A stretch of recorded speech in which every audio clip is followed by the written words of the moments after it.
प्रणाम। आज हम चर्चा करने जा रहे हैं एक ऐसी हस्ती से जो शायद हमारे बाबी साहब ब्राह्मण समाज में एक न्यायाधीश, अब तो सेवानिवृत्त हो चुके हैं, होने के पश्चात भी मध्य प्रदेश सरकार द्वारा 5 वर्ष के लिए चेयरमैन जिला उपभोक्ता आयोग इंदौर में पुनर्नियुक्त किए गए हैं। ये सेज यूनिवर्सिटी में भी एडवाइजरी बोर्ड के मेंबर हैं और भारतीय प्रबंधन संस्थान IIM इंदौर में एक जांच में भी चेयरमैन रहे हैं।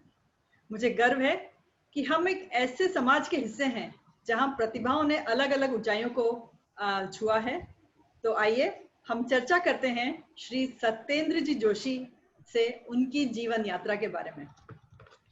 तो जोशी जी, हमें बताएं कि आपका बचपन कहाँ और कैसे बीता।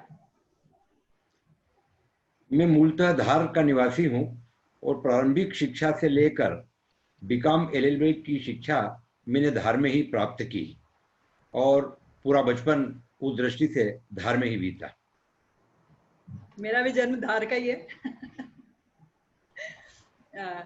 तो आपकी पूरी शिक्षा धार में ही हुई है जी। और उसके बाद में आपने जज बनने के लिए क्या किया?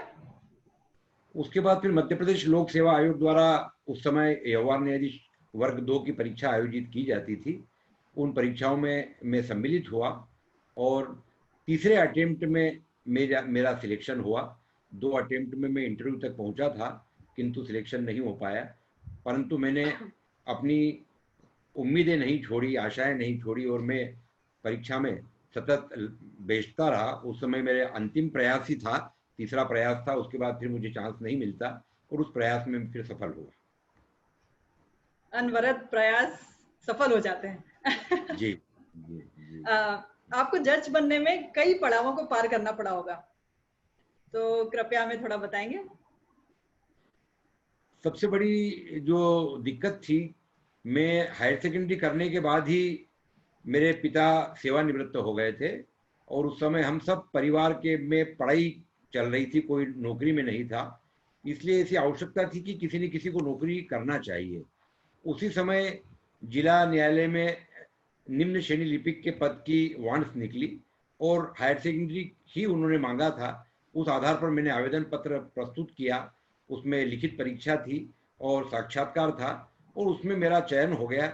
उस समय मेरी उम्र मात्र 19 वर्ष थी और मैं हायर सेकेंडरी पढ़ने के उपरांत बीकॉम पार्ट 1 में उस समय नियमित छात्र के रूप में अध्ययनरत था और मेरा फर्स्ट पोस्टिंग मनावर में कर दिया। धार जिले की एक तहसील है करीब 75 किलोमीटर दूर, और उस समय मैं नियमित विद्यार्थी था, पर फरवरी में मेरा अपॉइंटमेंट ऑर्डर आया।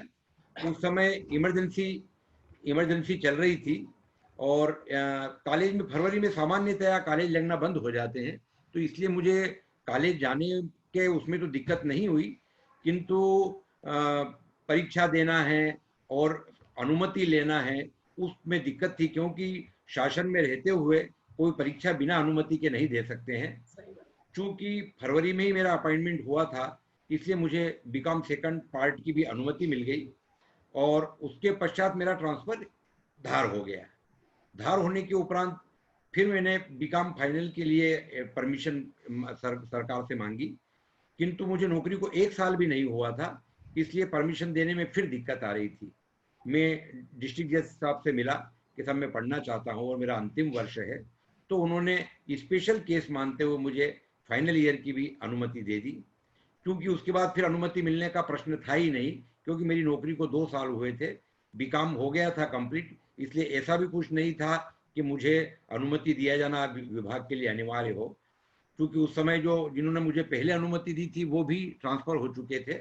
नए जो डिस्ट्रिक्ट जज आए, मैं उनसे मिला और उनको मैंने अपनी रुचि बताई कि मैं LLB करना चाहता हूँ।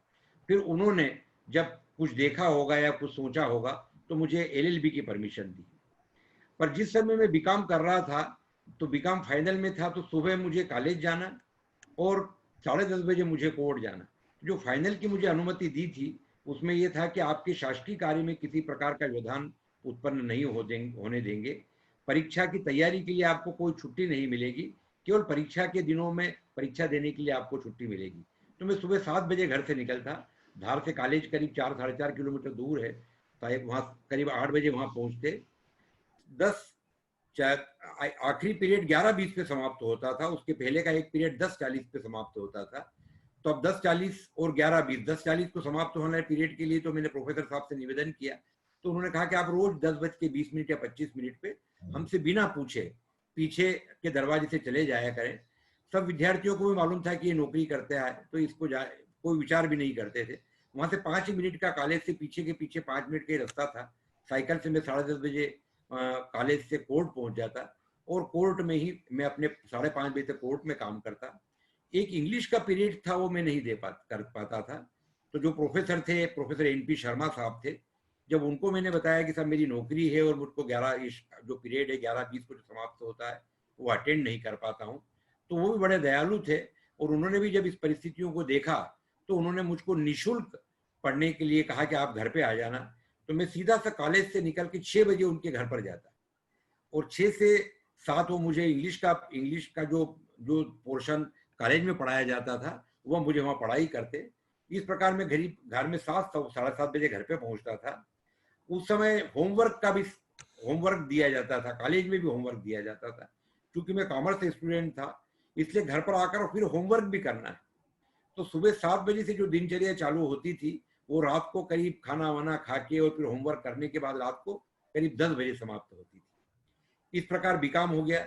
LLB में चूंकि नाइट क्लासेस थी तो LLB में बहुत ज्यादा कष्ट नहीं गया, क्योंकि ऑफिस से आ जाते उसके बाद नाइट क्लास में कॉलेज चले जाते थे। कॉलेज यहीं जो धार में घोड़ा चौपाटी है वहीं पर कॉलेज था, तो वहीं कॉलेज करने के बाद उसके बाद मध्य प्रदेश लोक सेवा आयोग द्वारा सिविल जज की परीक्षाएं निकलती थी। LLB मैंने प्रथम श्रेणी में उत्तीर्ण किया और सिविल जज की परीक्षाएं उस समय 4-4, 5-5 साल में निकलती थी। ऐसा नहीं था कि हर साल PSC सिविल जज की परीक्षा ले रही। जब भी सिविल जज की वैकेंसी होती, इसलिए कई बार बहुत वेट करना पड़ता था। एक वैकेंसी निकल आई तो उसके बाद फिर दूसरी वैकेंसी को 3-3, 4-4 साल लग जाते थे। इसलिए मुझे एक लंबा समय इस परीक्षाओं में बैठने में भी लग गया। फिर LLB के बाद सिविल जज की परीक्षाएं निकली, उसमें मैं दूसरी बार जब बैठा तो उसमें मैं इंटरव्यू तक गया, किंतु मेरा सिलेक्शन नहीं हो पाया, वेटिंग लिस्ट में नाम था। तीसरी बार में सफल रहा और इस प्रकार मैंने सबसे पहले मेरी पोस्टिंग हुई और मेरे कार्यों को देखकर और मैंने पूरी जीवन भर ईमानदारी से काम किया, मेरी 5 बार इंदौर में पोस्टिंग हुई। ये न्याय विभाग में अपने आप में एक इतिहास है। और छठी बार भी जब मध्य प्रदेश शासन ने पुनर्नियुक्ति दी तो मुझे वापस पुनः इंदौर नियुक्ति दी है। तो यह निश्चित रूप से मेरे स्वयं के लिए बहुत गौरव की बात है कि मुझे एक ही स्थान पर 5 बार रहने का अवसर प्राप्त हुआ। इसके अतिरिक्त मैं रतलाम, बड़वानी, झाबुआ, सीहोर इन स्थानों पर भी मेरी पदस्थापना रही। कभी मुझे बहुत दूर जाने का काम नहीं पड़ा। इस प्रकार मैं ससम्मान रतलाम से जिला न्यायाधीश के पद से सेवानिवृत्त हुआ। बहुत बढ़िया, आप तो सच में हमारे लिए मार्गदर्शक हैं। आपने जज रहते हुए भी कई निर्णय लिए होंगे, कोई निर्णय जो आपको ऐसा लगा हो कि जिससे आपका आत्मसम्मान बढ़ा हो, आपकी प्रतिष्ठा बढ़ी हो, तो हमें बताएं कृपया। न्यायाधीश के रूप में प्रत्येक प्रकरण ही महत्वपूर्ण होता है। सही बात। सामान्यतया कुछ प्रकरण पब्लिक के लिए महत्वपूर्ण होते हैं, पर जिन पक्षकारों के बीच में विवाद होते हैं उनके लिए तो वही निर्णय उनके लिए बड़ा महत्वपूर्ण हो जाता है। वह दीवानी का प्रकरण हो या फौजदारी का प्रकरण हो, तो सामान्यतः जितने भी निर्णय दिए हैं वो मेरी दृष्टि से एक न्यायाधीश के रूप में सभी महत्वपूर्ण हैं और सभी निर्णयों पर मैंने अपने विवेक, ज्ञान और अनुभव के आधार पे उत्तम निर्णय देने का प्रयास किया है। ऐसे निर्णय बहुत सारे हुए हैं, क्योंकि इंदौर जैसे महानगर में मैं रहा तो निश्चित रूप से बहुत से निर्णय हुए हैं। पर एक निर्णय जरूर ऐसा, एक डे लाइट ब्रूटल मर्डर का था। जब मैंने मर्डर का फैसला दे दिया, उस समय सबके वारंट, सबको आजीवन कारावास दिया था, तो करीब करीब सबके वारंट बनते करते हुए करीब 7-8 रात के 8 बज गए थे।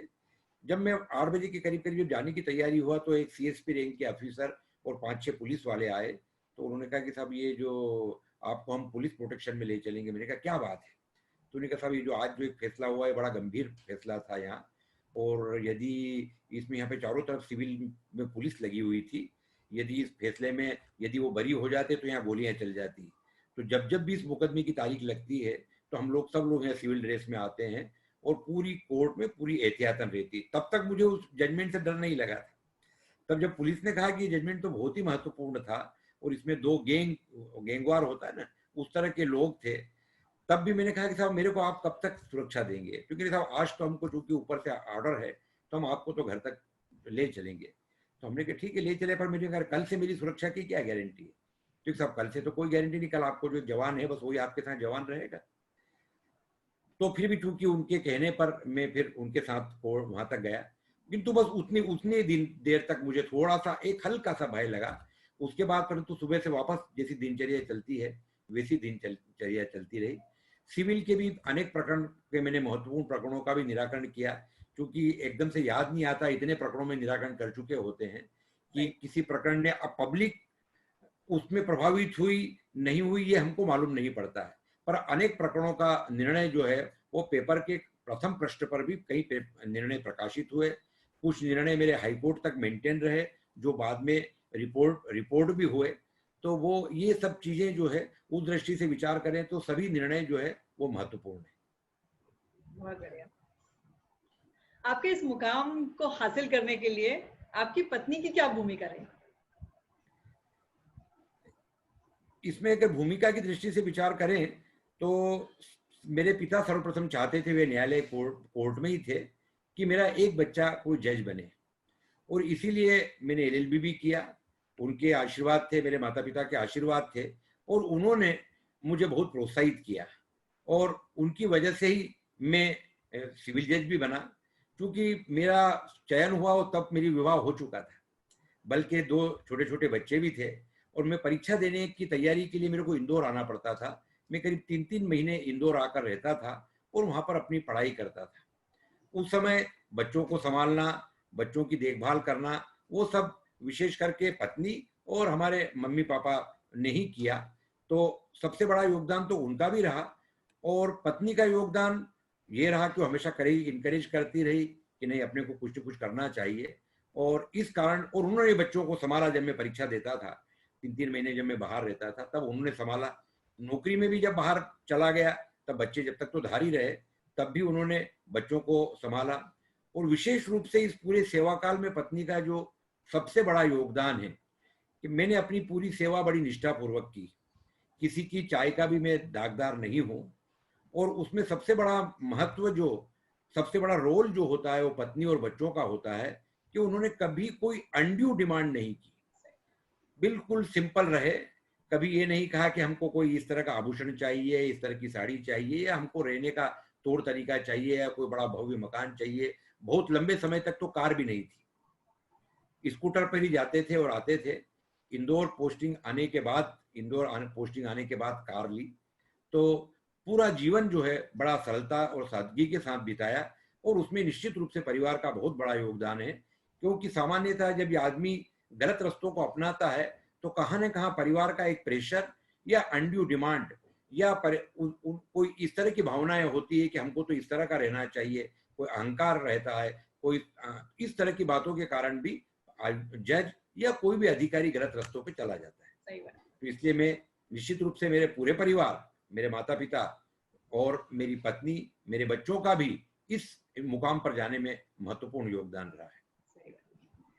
आपके बच्चे आजकल कहाँ हैं और क्या कर रहे हैं? मेरी एक लड़की है, वो इंजीनियर है। उन्होंने इंदौर से ही मेडिकेप्स से बीई किया आईटी में, और वो इंजीनियर है। उसके मिस्टर भी इंजीनियर है, वो बेंगलोर में है। और मेरा एक लड़का है, वो नेशनल लॉ स्कूल अहमदाबाद से उसने एलएलबी किया, और इंदौर यूनिवर्सिटी से उसने एलएलएम किया, और वो सागर में वो भी यहवार न्यायाधीश वर्ग 2 है। और मेरी बहू भी जो है वो भी यहवार न्यायाधीश वर्ग 2 है। वो दिल्ली की है, उसने दिल्ली यूनिवर्सिटी से उसने एलएलबी और एलएलएम किया, और अब दोनों ही यहवार न्यायाधीश के पद पर सागर में पदस्थ है। अरे वाह, पूरी फैमिली अभी न्यायाधीश की फैमिली।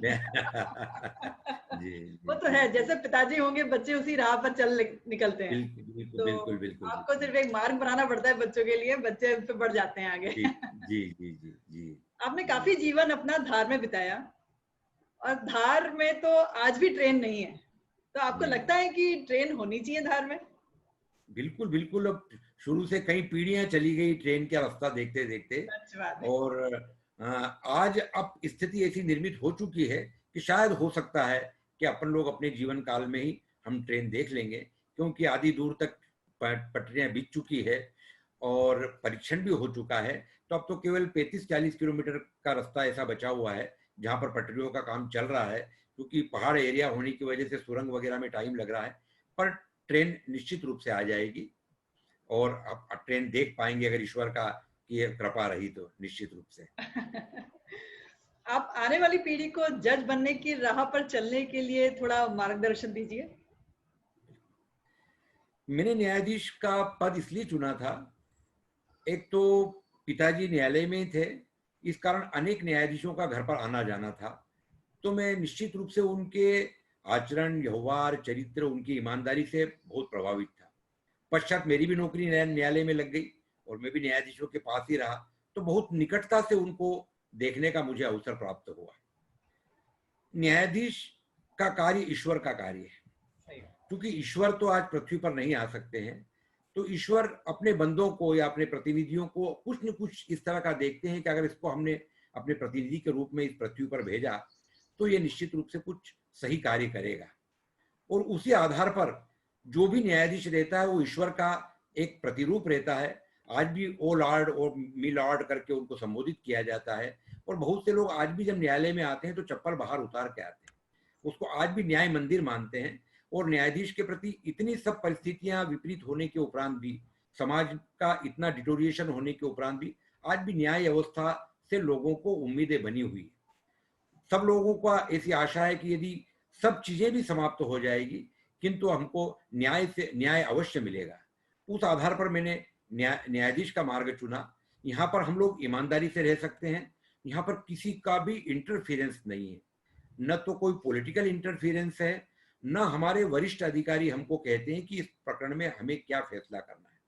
तो यहाँ पर रहते हुए व्यक्ति ईमानदार रह सकता है, क्योंकि बिना किसी पक्षपात के, बिना किसी भय के वो अपनी निष्ठा पूर्वक जो है अपना निर्णय दे सकता है। और ये इसी कारण मैंने अपने बच्चों को भी व्यवहार न्यायाधीश वर्ग 2 की परीक्षा दिलवाई, उन्हें भी सिविल वो दिला, उनको भी मैंने LLB पढ़वाई। और बहू भी मेरा यही था कि घर में जब एक ही विचारधारा के लोग होते हैं तो एक तो डिस्कशन हो जाता है, सही। उनको कोई समस्या आती तो आज मेरे पास एक अनुभव है, मैं उनको मार्गदर्शन दे देता हूँ।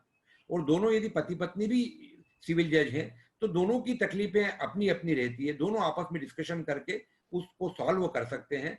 और दोनों लोग न्यायाधीश के रूप में समाज में भी इज्जत है और एक दैविक कार्य करने का निश्चित रूप से अवसर मिलता है।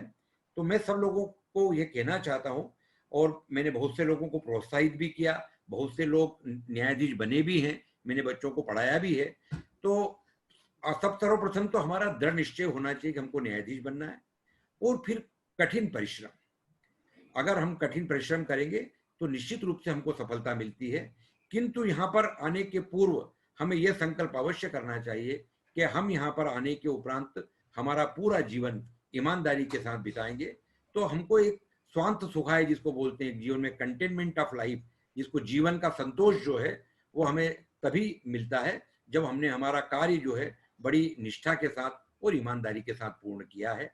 तो आज की तारीख में मैं सोचता हूँ कि न्यायाधीश का पद पर काम करने में स्वयं भी गौरवान्वित हैं, और हम समाज को जो देना चाहते हैं वह न्यायाधीश के रूप में भी समाज को हम अपने ऋण को चुका सकते हैं। सही बात, बहुत अच्छा। जज की जैसी जो पदवी है सिर पर कांटों का ताज भी लेके आती है, तो आपको ऐसा लगा कभी? निश्चित रूप से न्यायाधीश का कार्य बहुत कठिन कार्य है।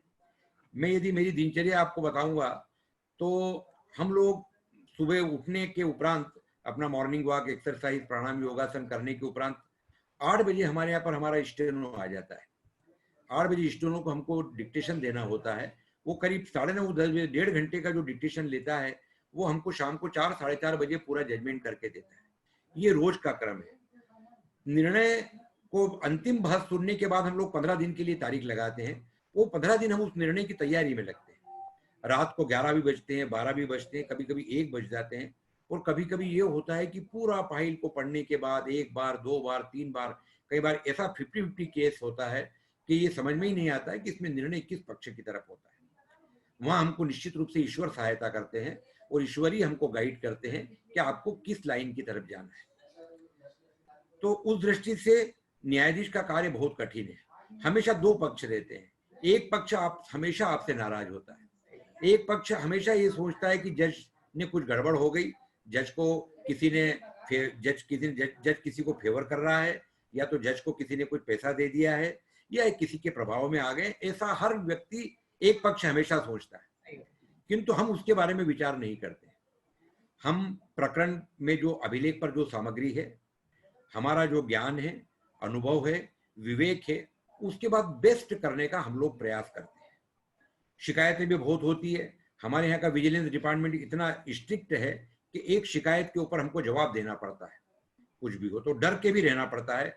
हर साल 10 से 15-20 न्यायाधीश लोग नौकरी से बाहर होते हैं, बिकॉज की उनकी इंटीग्रिटी डाउटफुल होती है। तो अगर इतना विजिलेंट हमारा डिपार्टमेंट नहीं रहेगा तो यहाँ भी फिर तो दुकानें खुल जाएगी।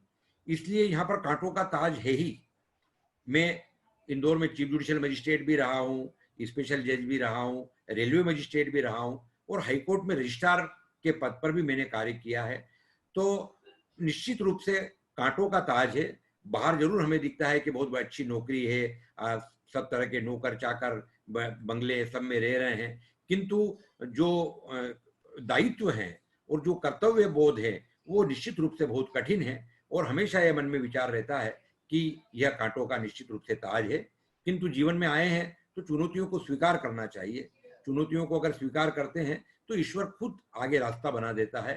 और पूरा स्पॉटलेस मेरी पूरी सर्विस आज बिना किसी दाग के, बिना किसी इंक्वायरी के मैं ससम्मान वहां से मैं विदा हुआ, और सरकार ने मेरी पूरी सेवा काल को देखते हुए 5 साल के लिए पुनर्नियुक्ति दी, और मैं आज यहाँ पर चेयरमैन कंज्यूमर कमीशन में विराजमान हूँ। बहुत अच्छा, सही में आप तो बिल्कुल हम लोगों के लिए एक प्रेरणा स्रोत है। आप आने वाले बच्चों को अच्छा नागरिक बनने के लिए क्या राय देना चाहेंगे? अच्छा नागरिक बनने के लिए सबसे बड़ी चीज कि हम अधिकारों की मांग बहुत करते हैं, किंतु हम कर्तव्य बोध हम लोगों में नहीं है। तो हम जहां भी हैं, जिस भी स्थिति में हैं, हमारी राष्ट्र के प्रति ड्यूटी क्या है। सबसे पहले हम लोग आए, हमारे परिवार के प्रति हमारे कर्तव्य क्या है, हमारे उसके बाद हमारे समाज के प्रति हमारी ड्यूटी क्या है, और उसके बाद हमारी राष्ट्र के प्रति ड्यूटी क्या है। यदि हम कर्तव्य के प्रति सजग हैं, ईमानदार हैं, तो ऐसी कोई स्थिति नहीं है कि हम एक अच्छे नागरिक के रूप में नहीं गिने जाएंगे। तो अच्छे नागरिक के लिए हमें सदैव याद रहे कि हम कर्तव्य के प्रति सजग रहें और हमारे कर्तव्यों को हमेशा याद रखें। आप अपनी सफलता का श्रेय किसे देना चाहेंगे? सफलता का श्रेय माता पिता, ईश्वर और मेरे पूरे परिवार को मैं देना चाहूंगा, जिन्होंने मुझे समय समय पर हमेशा मार्गदर्शन दिया। और मुसीबतें आई, असफल भी हुआ, तब मुझे, जब मैं निराश हो रहा था, तब मुझे निराश होने से बचाया और मुझे वापस सफलता की ओर प्रेरित किया। तो मैं मेरे पूरे परिवार को ही इस सफलता का श्रेय देना चाहूंगा। बहुत अच्छा लगा आपसे बात करके। आपके द्वारा आपके अनुभवों को जानकर हमारा भी मनोबल बढ़ा, और आपके द्वारा दिए गए संदेश से हमारे कई नौजवान हैं जो अपना पथ संवार पाएंगे। इसी आशा के साथ बहुत बहुत धन्यवाद। Thank you very much. नमस्ते।